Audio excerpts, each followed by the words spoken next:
प्रवासी मजदूरों को इस लॉकडाउन में उनके गृह राज्य तक भेजने के लिए रेलवे लगातार ट्रेनें चला रही। रेल मंत्री पीयूष गोयल ने ये आरोप लगाए कि झारखंड सरकार ट्रेनें चलाने की अनुमति नहीं दे रही। मैं आपके माध्यम से देश की जनता को, खास तौर पे हमारे प्रवासी मजदूर भाइयों और बहनों को बताना चाहता हूं कि माननीय प्रधानमंत्री नरेंद्र मोदी जी के आदेश पर हमने 1200 ट्रेनें रिजर्व कर दी हैं। उनको बाकी कामों से निकाल के 1200 ट्रेन सिर्फ प्रवासी मजदूरों को अपने घर तक पहुंचाने के लिए रखी हैं, जिससे रोज हम 300 ट्रेनें शुरू कर सकते हैं रोज। लेकिन कई ऐसे राज्य हैं, पश्चिम बंगाल, छत्तीसगढ़, राजस्थान, झारखंड, जहां से बहुत ही कम परमिशन, बहुत ही कम ट्रेनों के लिए परवानगी मिल रही है। अब उत्तर प्रदेश को देख लीजिए, लगभग 400 ट्रेनें अभी तक उत्तर प्रदेश के लिए रवाना हो चुकी हैं। बिहार के लिए 200 से अधिक ट्रेनें रवाना हो चुकी हैं। आखिर ये राज्य भी ले रहे हैं अपने लोगों को घर वापसी बुला रहे हैं, घर वापसी लाके उनको पैसा भी दे रहे हैं, उनको अपने घर भी पहुंचा रहे हैं, उनकी स्वास्थ्य की भी चिंता कर रहे हैं। लेकिन पश्चिम बंगाल ने कुछ दिन पहले तक तो सिर्फ 2 ट्रेन की परमिशन दी। फिर माननीय गृह मंत्री ने उनको पत्र लिखा तो उस दिन उन्होंने कहा कि हम 8 और ट्रेन लेंगे। पर मुझे दुख के साथ कहना पड़ता है, वो 8 ट्रेन भी आज सुबह तक उन्होंने नहीं ली थी, सिर्फ 5 ली उसमें से। तो पहले की 2, बाद में 5, कुल 7 ट्रेनें आज दोपहर को 3:30-4 बजे तक कुल 7 ट्रेनों की परमिशन पश्चिम बंगाल की सरकार ने दी थी। आज शाम को हमें बताया गया है कि 100 ट्रेन, 105 ट्रेन पश्चिम बंगाल की सरकार लेगी अगले 30 दिनों में। यानी आज से लेके 15 जून तक मात्र 105 ट्रेन की परमिशन देने की हमें सिर्फ सूचना मिली है, डिटेल तो अभी तक नहीं आई है। अब देश की जनता जानती है, लाखों पश्चिम बंगाल के प्रवासी मजदूर देश भर में फैले हुए हैं, काम करते हैं, रोजमर्रा का अपना कमाई करते हैं।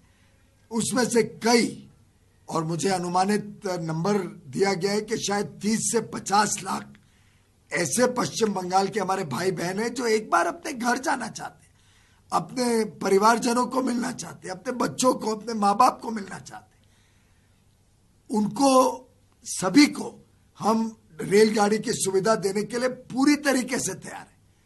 पूरी तरीके से ट्रेनें मौजूद हैं। हम रोज 100 ट्रेन चलाएं, तब जाके अगले 15-20 दिन में सब लोग अपने घर जा सकेंगे।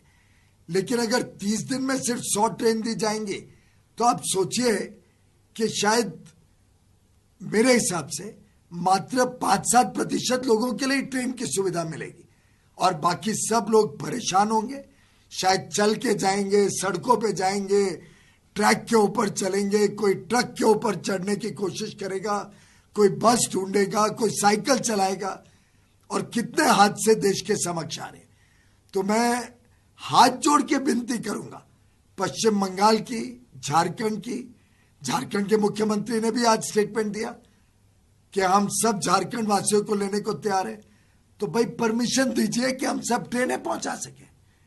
छत्तीसगढ़ के मुख्यमंत्री से मेरी विनती है, राजस्थान के मुख्यमंत्री से विनती है कि सब ट्रेनों को आने दें और अपने खुद के लोग जो घर जाना चाहते हैं उनको स्वागत करें, उनकी चिकित्सा की चिंता करें, उनके घर बार पहुंचने की चिंता करें।